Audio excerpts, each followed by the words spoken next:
مرحبا. اليوم رح نحل تدريبات الدرس الثالث من كتاب الصف السابع. معكم المدرسة رزان مهنا. هلا أول شي عم نقلي حدد إشارة ناتج ما يأتي. عندي ناقص 5 ضرب زائد 8. طبعا أنا عم بضرب إشارات مختلفة فرح يكون الناتج سالب، فالإشارة سالبة. عندي بالحالة اللي بعدها عم بضرب 9 ضرب ناقص 48. كمان عندي الإشارات مختلفة، 9 إشارتها موجبة و48 إشارتها سالبة، فالناتج سالب.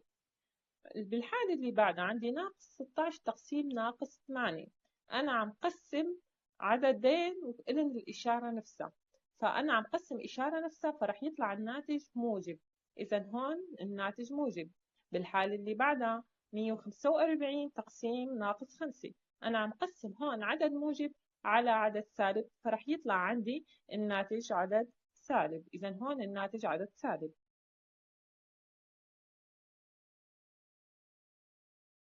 مثل ما شايفين إنه عندنا بالسؤال الثاني عم يقول لي أوجد ناتج ما يلي، فأنا رح بلش حل بالأولى. عندي 2 ضرب 6 12 وموجب ضرب سالب سالب، فرح يطلع عندي الجواب ناقص 12. بالحالة الثانية عندي ناقص 36 تقسيم 6 هي، رح يطلع عندي الجواب 36 تقسيم 6 6، وسالب تقسيم موجب رح يطلع عندي سالب. أنا عم قسم عددين مختلفين بالإشارة، بس قسم ويكون عندي الإشارات مختلفة فرح يطلع عندي الناتج سالب. بالحالة اللي بعدها عندي ناقص 4 ضرب ناقص 2، فبضرب 4 ب2 8، وسالب بسالب موجب، إذا الإشارات مثل بعضها فرح يكون عندي الناتج موجب. بعدين عندي زائد 9 تقسيم ناقص 1، قسم 9 1 9، وزائد تقسيم ناقص ناقص 0 تقسيم ناقص 3 رح يطلع عندي 0. هلا عندي ناقص 1 ضرب ناقص 2 ضرب ناقص 5. أول شي بضرب الواحد ب2 رح يطلع عندي 2، و2 ب5 رح يطلع عندي 10. وبعد الإشارات السالبة، عندي عدد الإشارات السالبة 3، يعني عدد فردي. فشو بعمل أنا بالحالة؟ بحط إشارة سالبة. ليش؟ بس يكون عندي عدد الإشارات السالبة فردي فرح يكون الناتج عدد سالب، إذا رح يطلع الجواب ناقص 10.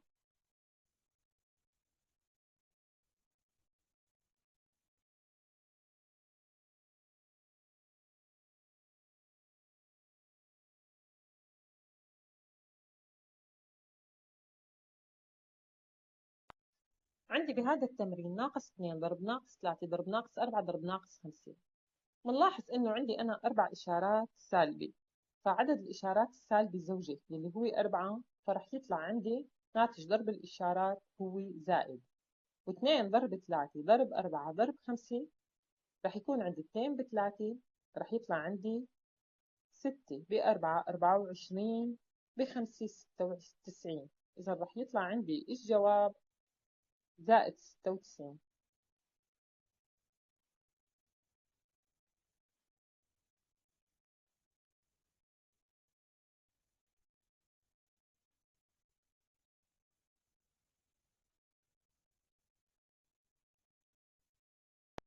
أنا عندي 5 ناقص 9 قوس ضرب 10 ناقص 12. أول شي 5 ناقص 9 جمعتها بقوس واحد طلع عندي جواب ناقص 4، زائد 5 وناقص 9 رح يطلع جواب ناقص 4.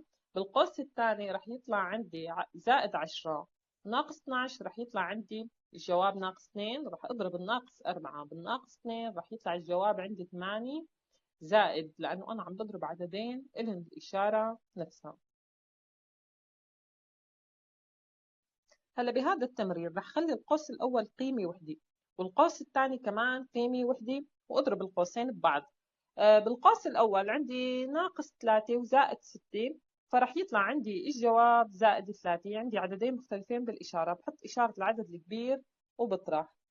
هلا عندي بالقوس الثاني رح جمع القيم السالبة لحال والقيم الموجبة لحال.